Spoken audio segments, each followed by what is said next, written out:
పక్షపాతము యందున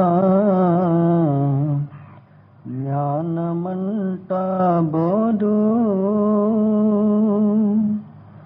చెయ్యనిది విచారము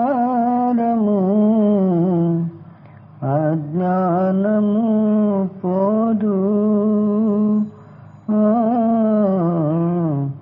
అజ్ఞానము పోదు.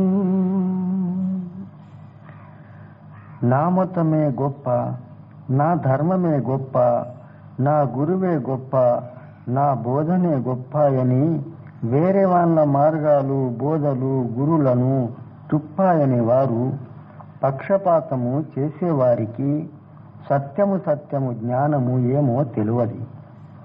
వారిలో ఒక అహంకారము అజ్ఞానమే ఉంటుంది. అందుకు ఎవరి మాటల ఖండన మండన చెయ్యక స్వయం విచారం వివేకం చేసి ఆత్మ ప్రచీతిలో నున్న మాటలను నమ్మినప్పుడే అజ్ఞానము భ్రాంతి మూఢనమ్మకాలు అన్నీ దూరమైపోతాయి.